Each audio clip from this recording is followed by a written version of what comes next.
네, 오늘 하나님께서 저와 여러분들에게 주시는 말씀 사도행전 16장 11절에서 15절 말씀이죠. 네, 결과는 하나님께 맡기고 기도하며 복음을 전합시다, 이런 제목인데요. 말씀 증거될 때 우리 하나님 은혜가 함께하길 원합니다. 추석 명절 잘 보내셨죠? 네, 감사합니다. 지난주에 또 이렇게 예배 마치고 우리 장로님한테 갔다 왔는데요. 생각보다 또 밝고 긍정적이어서 좋았습니다. 근데 하나 아쉬운 게 날씨가 너무 더워가지고요. 여름이 계속 된다라는 느낌을 받았거든요. 근데 사실 열대야가 목요일 날까지 이렇게 계속되어 가지고 이놈의 날씨 가을이 올라나 말라나 그랬는데, 금요일 날 비 오면서 이렇게 갑자기 기온이 뚝 떨어졌습니다. 그래서 더위가 끝을 낸 것 같은데, 근데 진짜 가을이 왔을까요? 하도 그냥 질려가지고 의심이 됩니다.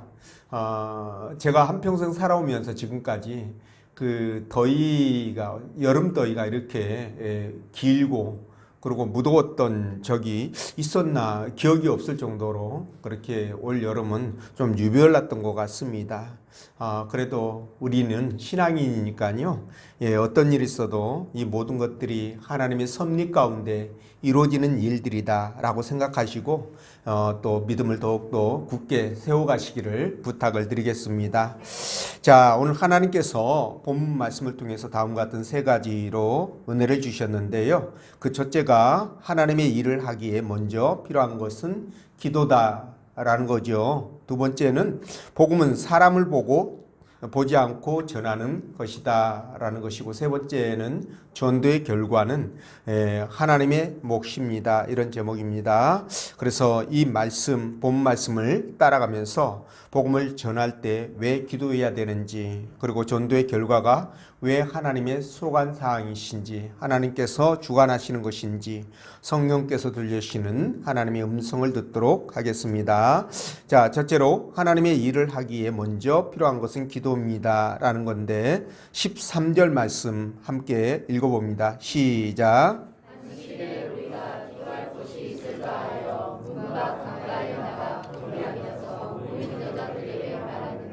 아멘. 자, 바울 일행이 유럽 마케도니아 빌립보에 도착해서 수일이 지났습니다.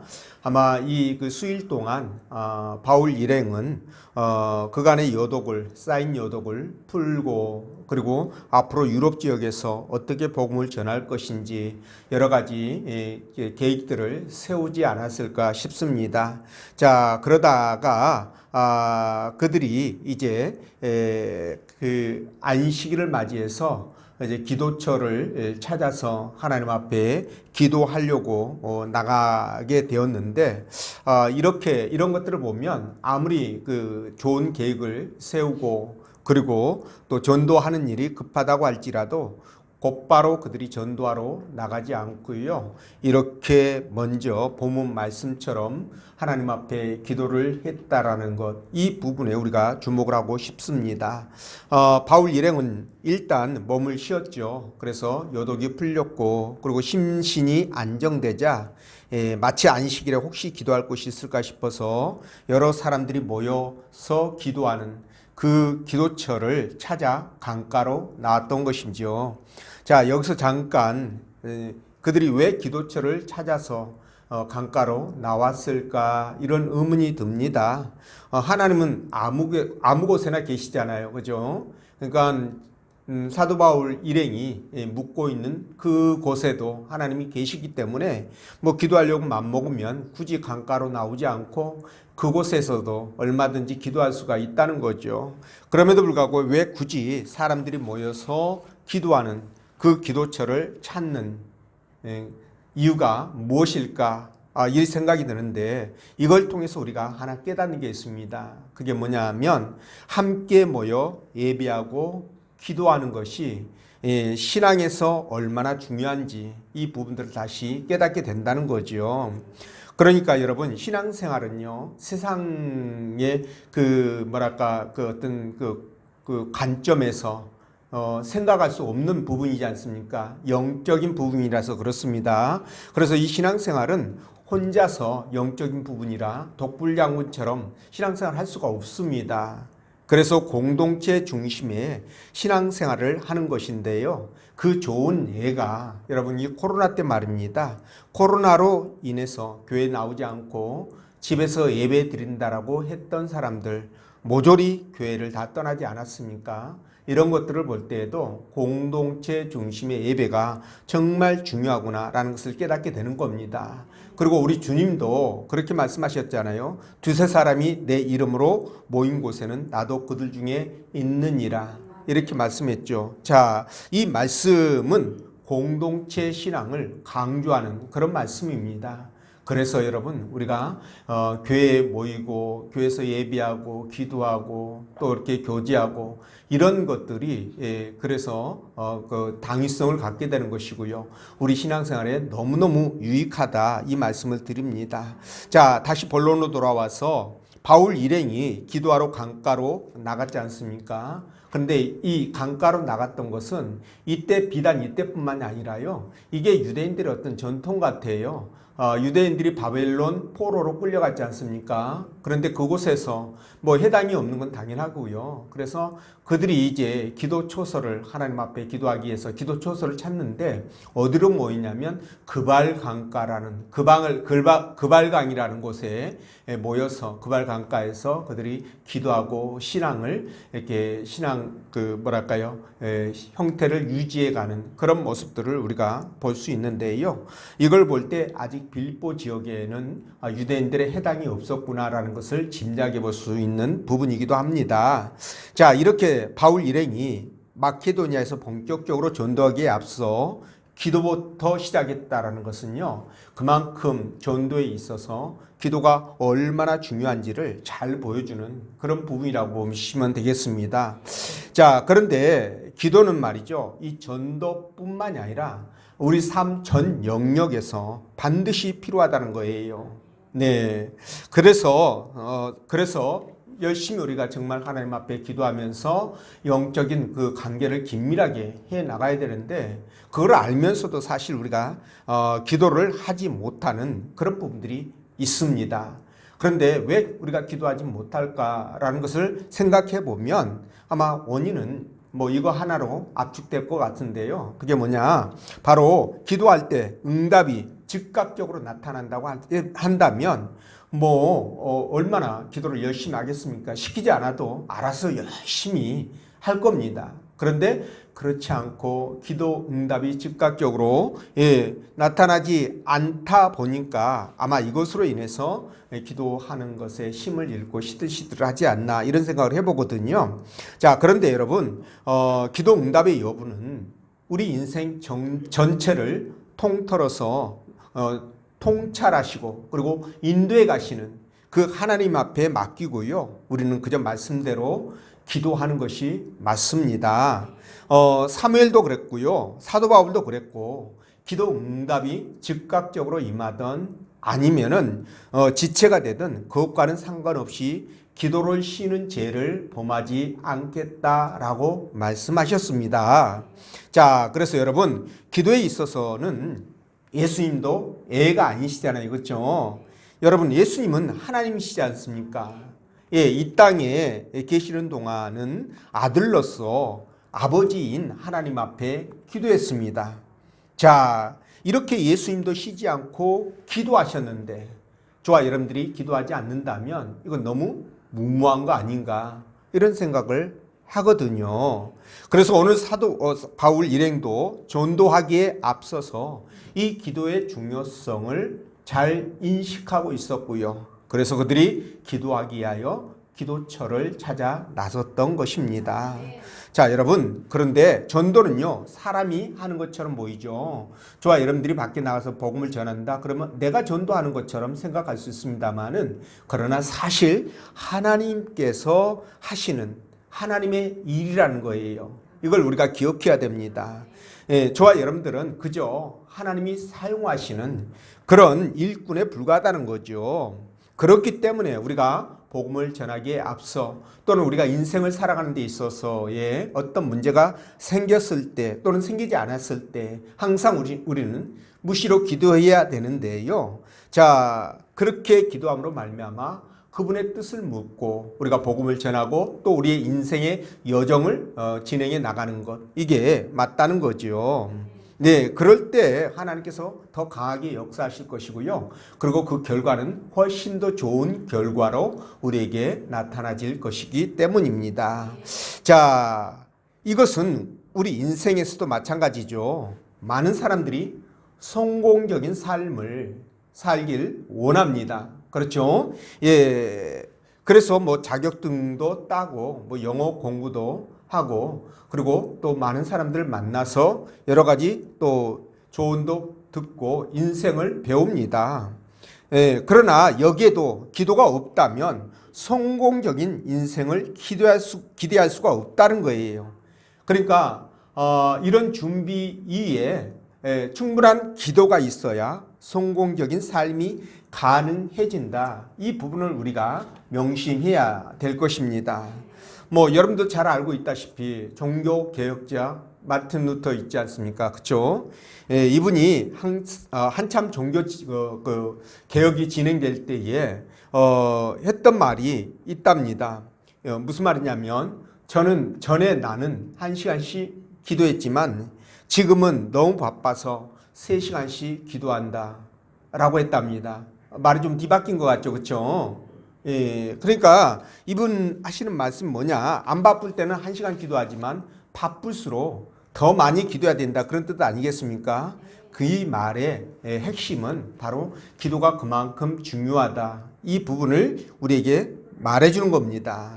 그렇기 때문에 기도는 하나님의 일을 하기 위해서든 아니면 우리의 인생을 성공적인 인생으로 만들어가기 위해서든 어쨌든 간에 가장 필요한 부분이라는 거 꼭 기억해 주시면 감사하겠습니다.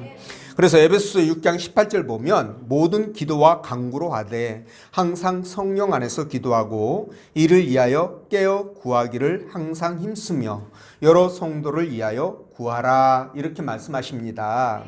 자, 그래서 여러분은요, 오늘 바울 일행이 본격적인 전도에 앞서서 기도부터 시작했던 이 부분들을 생각하면서 기도하지 않고 어떤 일들을 시작하는 이런 우를 범하지 않기를 부탁드립니다. 그래서 우리는 항상 무시로 기도하는 습관을 가져야 됩니다. 이런 습관은 좋은 습관이죠, 그렇죠? 예, 그래야 성공적인 인생을 계획할 수 있고 또 이룰 수 있습니다. 그런 여러분 되시기를 주의 이름으로 축원드리고요. 자, 두 번째, 복음은 사람을 보지 않고 전하는 것이다 라고 말씀하셨는데, 자, 13절 말씀에 보면 안식일에 우리가 기도할 곳이 있을까요? 문 밖 강가에 나가 거기서 앉아서 모인 여자들에게 말하는데, 이렇게 말하죠. 자, 이런 말씀을 보면서 우리가 이제 어떤 생각을 하게 되냐면, 바울 일행이 빌보에 도착해서 며칠을 쉰 다음에 지금 기도처를 찾아서 밖으로 나와서, 예, 그죠? 그때 기도하러 또 나온 소수의 어떤 여인들을 만나 복음을 전하고 있구나, 이런 생각을 좀 할 수 있습니다. 그렇죠? 자, 근데 이걸 보면서 또 하나 한편으로 드는 생각이 뭐냐면 유럽에서 사도 바울이 전도하는 그 전도치고는, 첫 전도치고는 참 소박하다. 그죠? 예, 참 소박하다, 이런 생각이 듭니다. 우리는 보통 사도 바울이 전도하게 되면요, 수백 명, 수천 명이 모여가지고 복음을 듣고 또 여러 가지 기사와 이적들이 나타나고 열광의 도가니가 되고 이런 상상을 할 수 있습니다. 대체적으로. 그렇죠? 이런 선입관이 있는데 이 본문의 장면은 의외로 너무도 평범하고, 그죠? 그리고 조용히 복음이 전해지고 있다는 사실입니다. 자, 여러분, 이게 상당히 놀라운데요. 성령께서 그들을 지금 어디로 인도했습니까? 빌립보로 인도했죠. 그래서 그들이 빌립보에 와서 복음을 전하는 것은 하나님의 뜻이란 말이에요.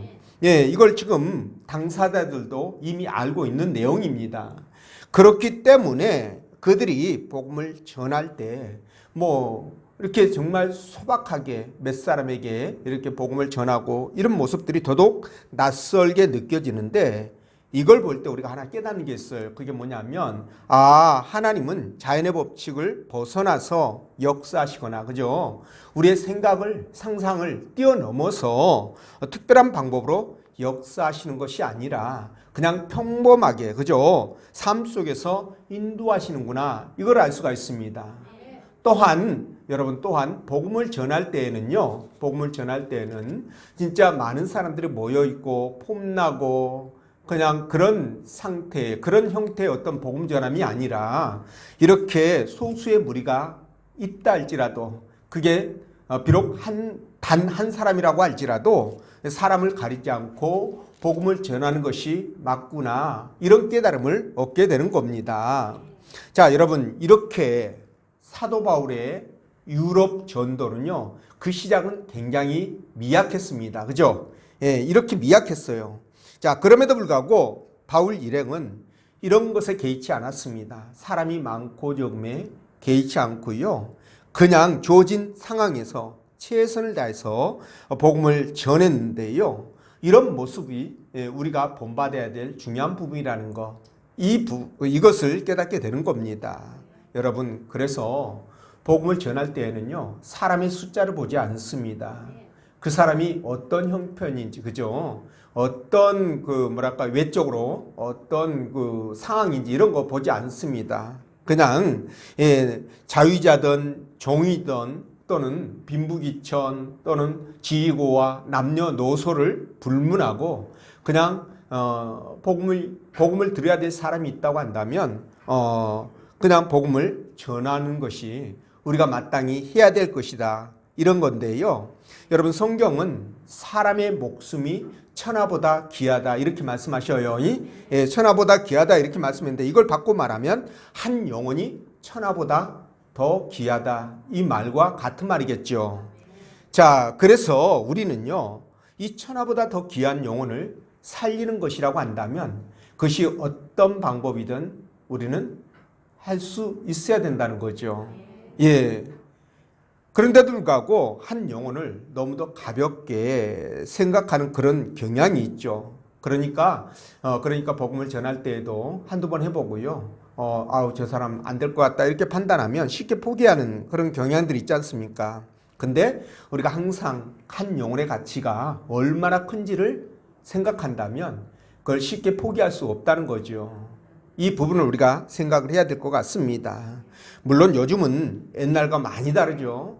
그래서 이 개인의 의사를 굉장히 존중하고요, 사생활을 중요하게 생각하다 보니까 본인의 의사에 반해서 전도에 몰입할 수가 없습니다. 그렇죠? 그러면 스토커 취급을 당하게 되고요. 그리고 사회적으로 부정적인 시각 때문에 쉽게 그렇게 할 수도 없습니다. 그렇지만 우리가 한 영혼이 정말 천하보다 귀하다, 이 생각을 항상 염두에 뒀을 때 그 영혼에 대한 그 안타까움, 그죠? 애착, 이런 것들이 생기지 않을 수가 없겠지요. 자, 그래서 에스겔 3장 11절 보면은요, 이렇게 말씀합니다. 사로잡힌 내 민족에게로 가서 그들이 듣든지 아니 듣든지 그들에게 고하여 이르기를 주 여호와의 말씀이 이러하시다 하라, 이렇게 전하라는 거예요. 에스겔에게 하나님이. 예. 그러면서 27절에 보면 이렇게 말씀합니다. 듣는 자는 들을 것이요 듣기 싫은 자는 듣지 아니하리니. 자, 이렇게 말씀하시거든요. 그러니까 복음을 받을 자도 있고 받지 않을 자도 있다는 겁니다. 그러니까 말씀을 받아들이고 안 받고는 그들의 책임이고요, 우리의 책임은 그들에게 복음을 전하는 것이다 라는 겁니다. 이해가 되시죠? 그래서 우리는 다만 최선을 다할 뿐인데요. 그래서 디모데후서 4장 2절에서는 이렇게 말씀합니다. 너는 말씀을 전파하라. 때를 얻든지 못 얻든지 항상 힘쓰라. 이렇게 말씀하죠. 그래서 우리는 어떤 상황에 연연하지 않고요, 복음을 전할 수가 있다고 한다면, 그 영혼을 살릴 수가 있다고 한다면 최선을 다하는 것이 맞다. 이 말씀을 여러분들에게 다시 한번 드립니다. 여러분, 그래서 저와 여러분들이 말이죠. 아까도 말씀드렸지만 복음을 전할 때 사람이 많으면 힘이 나겠죠. 그렇죠? 그러나 사람이 없으면 반대로 힘이 빠질 수도 있습니다. 근데 이런 부분들은 사람을 보니까 그렇게 된다는 거죠.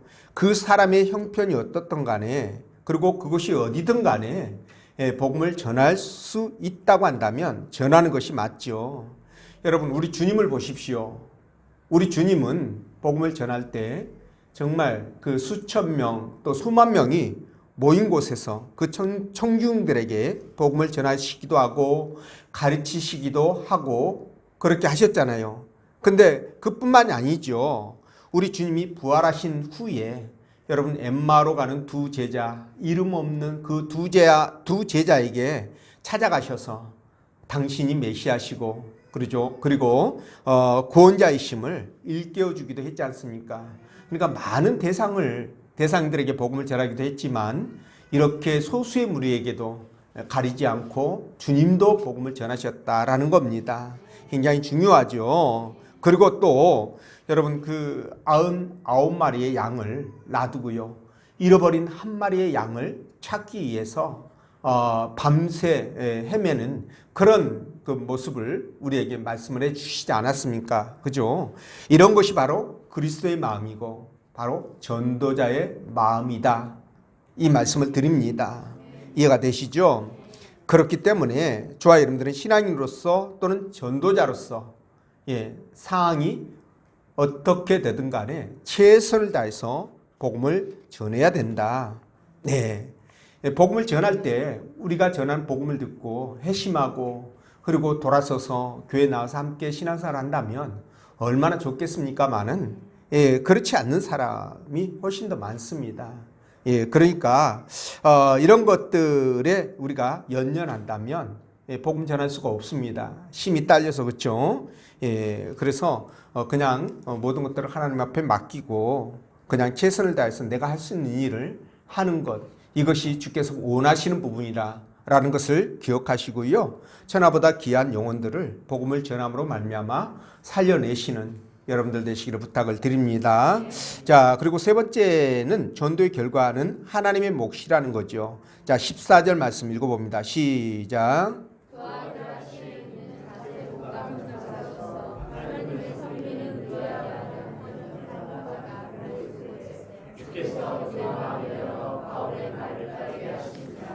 아멘. 자, 바울 일행이 낯선 마케도냐 빌립보에서 일단의 그 적은 무리의 여자들에게 조심스럽게 그러나 최선을 다해서 복음을 전했을 때 어떤 일이 일어납니까?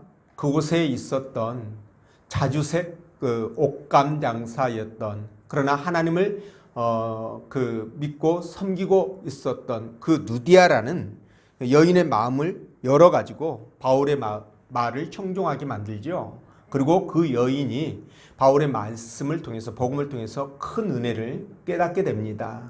이거를 여러분 스스로 깨닫고 스스로 마음이 열렸고 이렇게 성경은 얘기하지 않죠. 어떻게 해서 그들이 마음이 열립니까? 성령께서 역사하셨다 이렇게 말씀하셔요. 성령께서 그 마음을 열어주셔서 그가 말을 듣고 또 깨닫게 되고 그래서 그가 복음에 헌신할 수 있는 그런 사람으로 바꿔지게 되는데요. 이걸 통해서 또 하나 우리가 교훈을 얻는 것은 복음은 내가 전하지만 그 핵심의 여부, 그러니까 깨닫고 하나님 앞에 돌아서는 그 핵심의 여부는 누가 결정한다고요? 하나님께서 결정하신다는 거예요. 하나님의 몫이라는 겁니다. 이해가 되시죠? 그러니까 우리는 입술을 열어서 복음을 전하면 나머지는 그분의 소관사항이라는 거예요. 이해가 되시죠? 안 믿고를 내가 결정할 수 있다고 한다면 그 사람의 마음을 어떻게 가지고 꼬실레이션 해서 그렇게 할 수만 있다면 하면 좋은데 그 결과 자체를 하나님께서 주관하시기 때문에 우리가 그 부분을 넘볼 수는 없지 않습니까? 그래서 전도의 결과에 대해서 우리가 연연해서는 안 된다 이 말씀을 드리는 겁니다. 다만 최선을 다해서 복음을 전하면 된다는 거예요. 그러니까 그 과정에서 복음을 받아들이지 않는다고 해서 반응이 없다고 해가지고 실망하거나 또는 속상할 이유가 없다, 이 말씀이죠. 물론 그들이 복음을 듣고 교회로 나와서 우리와 함께 신앙의 길을 갈 수 있다면 얼마나 좋겠습니까? 그러나 그렇게 되지 않아도 전혀 낙심할 필요가 없다는 거죠. 예, 그 나머지 사항은 누가 결정하시기 때문에 하나님께서 결정하시기 때문에 그렇다는 거예요. 예, 그만큼 이 세상의 모든 일들은 다 누구의 소관이다? 하나님의 소관 사항이라는 거죠. 이 소관이라는 말이 적절한 표현은 아닙니다. 그렇죠? 예, 자기 자신을 낮추어서 작을 소자를 써가지고 소관 이렇게 얘기를 하는데 하나님이시니까 하나님에게 소관은 어울리지 않죠. 그렇죠? 대간 이게 더 어울릴 것 같습니다. 그렇죠? 예, 하나님께서 주관하시는 그런 영역이라는 겁니다. 예, 그래서 저와 여러분들은 그 하나님의 능력을 믿고요. 우리가 그 말씀에 따라서 그렇게 하면 된다는 겁니다. 근데 복음을 전할 때 구원받기로 작정된 자들이 있을 거 아니겠습니까? 그렇죠? 이런 사람들은 뭐 즉각적인 반응을 보일 것입니다. 그러나 작정되지 않는 사람들이 있을 거 아니에요. 예, 불신자로 영원히 남는 사람들이 있습니다. 이런 사람들은 절대 반응하지 않을 겁니다. 예. 그리고 또 작정됐다고 할지라도, 그죠? 아직 때가 아닌 사람들이 있잖아요. 여러분들 그러니까 교회에 나오는 거 보면 어렸을 때 나온 사람도 있고요. 10대 때, 20대, 뭐 40대, 60대, 뭐 70대 돼 가지고 죽을 때 돼서 나온 사람도 있습니다. 그러니까 그렇게 각각의 작정된 때가 다르기 때문에 그 때가 아니라면 반응이 10분도 갈 거라는 거죠. 그러니까 이런 것들을 우리가 예상을 하고 복음을 전해야 된다는 거죠. 이런 것들을 생각하고 여러분, 우리가 누가 구원받기로 작정됐는지 이거 알 수 없으니까 그냥 불특정 다수에게 복음을 전할 수밖에 없는 겁니다. 이건 어쩔 수 없어요. 예, 그렇게 전하다 보면 100명 중에 1명이라도, 그죠? 아니면 1000명에게 전했을 때 1명이라도 구원받기로 작정된 사람을 만날 수 있지 않겠느냐, 이런 생각이죠. 예, 혹 만나지 못했다 할지라도 그것은 하나님의 주권사항이라고 말씀드렸잖아요. 그러니까 말씀드린 것처럼 절대 위축될 필요도 없고요. 실망할 이유도 없습니다. 여러분, 아무리 복음을 잘 전하는 능력 있는 사역자라고 할지라도요, 그 사람의 마음까지 변화시킬 수 있는 그런 능력이나 고난은 없습니다. 그 능력과 고난은 누구에게 있을까요? 하나님께 있는 거예요. 오늘 보십시오. 사도 바울이 복음을 전했을 때 누디아의 마음을 열은 것은 누구라고요? 성령 하나님이시지 않습니까? 사도 바울이 열었다고 하지 않아요. 성령 하나님께서 열었다고 말씀하십니다. 그러니까 회심의 여부는 누가 결정한다? 하나님께서 결정하신다. 자, 그렇기 때문에 우리는 어떻게 해야 됩니까? 결과를 하나님 앞에 맡기고 그냥 주어진 환경에서 최선을 다해, 그들이 듣든지 안 듣든지, 그죠? 복음을 전해야 된다라는 거예요. 이해가 되십니까? 네, 그래서 그들이 그 말씀을 받아들이고 돌아서서 그들이 회심하면 너무 좋은 것이고요. 그러니까 하나님의 때와 맞는 거죠, 그게. 그러면 너무 좋지만 만약에 그렇지 않다 할지라도 그냥 그 자리에 털어버리고 일어서면 됩니다. 주님도 복음을 전할 때요, 그들이 받아들이지 않으면 그냥 신발에 먼지를 털어버리고 나오라고 그러잖아요. 밀어두지 말고 돌아서라, 이렇게 말씀하시는 겁니다. 그것 때문에 그냥 가슴 아프고 뭐 그럴 수는 있습니다. 아이, 지옥 갈 텐데 어떡하나, 그냥 놔두면 지옥 갈 텐데, 그거 애통하는 마음이 분명히 있어야 되겠죠. 그렇지만 그걸로 인해서 다른 것들이 발목이 잡히면 안 된다는 뜻이기도 해요.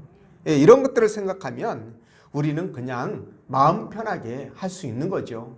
네, 그래서 고린도전서 3장 6절에서 7절 보면요, 나는 심었고 아볼로는 물을 주었으되 오직 하나님께서 자라나게 하셨으니 그런즉 심는 이나 물 주는 이는 아무것도 아니로되 오직 자라게 하시는 이는 하나님뿐이니라. 자, 여기서 씨를 심는다는 것은 복음의 씨앗을 뿌렸다는 뜻이겠죠. 물을 주고 물을 주었다는 것은 무슨 뜻입니까? 그 사람을 양육하고 그렇게 신앙인으로 자랄 수 있도록 그렇게 돌봐줬다는 뜻이 아니겠습니까? 그러나 오직 잘하게 하시는 이는 하나님뿐이시다. 그 영혼이 구원에 이르든 아니면 이르지 않게 하든 이 모든 것들은 누가 하신다? 하나님께서 하신다라는 거예요. 이해가 되시죠? 그렇기 때문에 우리는 복음을 전할 때요, 겁먹을 이유도 없고, 그리고 그들이 거부한다고 해서, 거절한다고 해서 우리가 위축될 이유도 없다. 자신감을 잃을 이유도 없다. 그냥 그렇게 생각하시면 됩니다. 그러면 전할 수 있거든요. 그러면 전할 수 있습니다. 근데 복음을 전할 때 대부분은 믿기로 작정된 자들보다 믿지 않기로 작정된 자들이 훨씬 많지 않습니까? 그렇죠? 그러다 보니까 복음을 전할 때 적극적이든 소극적이든 대적하는 사람들이 많습니다. 그만큼 성과도 없을 수 있고요. 그러니까 낙심되는 부분들이에요. 그런데 이런 것까지, 그 결과까지 내가 다 책임지려고 하면 이거는 하나님의 권한을 침해하는 것과 같은 거예요. 이해가 되시죠? 그러니까 그냥 복음을 전하는 것으로 끝. 그러면 되죠. 그죠? 복음을 전하는 것으로 끝. 나머지는 누가 하신다? 하나님이 하신다. 이렇게 하시면 여러분들이 굉장히 가볍지 않을까요?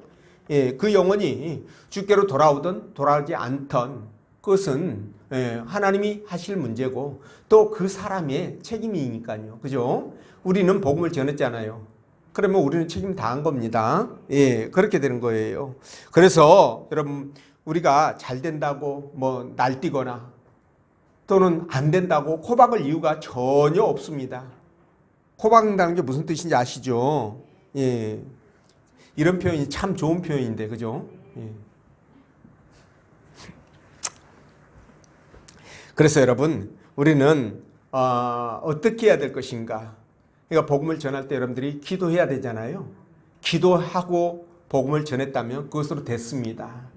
또 여러분들이 인생을 살아가는 과정 속에서 어떤 일을 하던 간에 하나님 앞에 충분히 기도하고 그분과의 교통이 이루어졌다라고 여러분들이 판단하시면 그냥 밀고 나가시면 됩니다. 그게 아니면 또 포기해야 되겠죠. 그렇게 나가시면 되는 거예요. 나머지 결과까지 책임을 물론 나머지 결과 그 결과 자체가 나에게 큰 영향을 미치기 때문에 신경 안 쓸 수는 없습니다. 그러나 그 부분을 내 몫으로 돌리고요, 내 책임으로 돌리면 교만해질 수 있잖아요. 잘 되면은. 반대로 잘 안 되면 어떻게 될까요? 굉장히 코박겠죠. 그렇죠? 코 빠지겠죠. 그렇죠? 그러니까 이런 일들이 신앙인들에게는 어울리지 않다는 거예요. 그러니까 그 결과 자체에 대해서 조금 초연할 필요가 있다. 물론 큰 영향을 미치지만 초연할 필요가 있다. 하나님과의 관계를 더 우선시하고요. 그렇게 우리가 나간다고 한다면 여러분, 그 다음은 하나님이 알아서 하실 부분이다.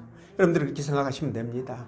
여러분들이 정말 하나님 앞에 기도하실 때 기도하시면은요, 하나님께서 만약 그것이 하나님이 기뻐하신 뜻이라고 한다면 하나님 분명 여러분들의 마음속에 하나님께서 확신을 주실 겁니다. 확신을 주실 것이고요. 아니면은 여러분들 마음속에 불안한 마음이, 초조한 마음이 더 커질 겁니다.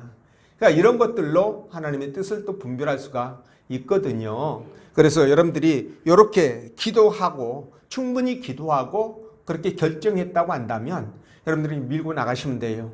응답을 받고 그렇게 나갔다면 밀고 나가시면 나머지는 누가 책임지신다? 하나님이 책임져 주신다. 그래서 여러분들이 자유함을 얻게 됐고요. 그리고 아까 결과에 대해서 어떻게 하라고요? 결과에 대해서 연연하지 말라. 나에게 큰 영향을 미친다고 해도 하나님 앞에 맡기고 연연하지 말라라는 거예요. 이게 신앙인의 자세입니다. 그렇게 할 때 하나님께서 얼마나 기뻐하시겠습니까? 그분이 좋아하고 기뻐하면 다 끝난 거 아니겠어요? 그죠? 그분이 좋아하신다면, 그분이 원하신다면 다 끝나는 거죠. 그 이상 무엇을 더 말하겠습니까? 그래서 이런 모습을 갖고 여러분들이 신앙생활을 해나가시고 또 세상을 살아가시기를 부탁을 드립니다. 복음을 전하실 때도 그런 마음으로 전하시기를 부탁을 드립니다. 그런 저와 여러분 되시기를 주의 이름으로 축원드립니다. 기도합니다.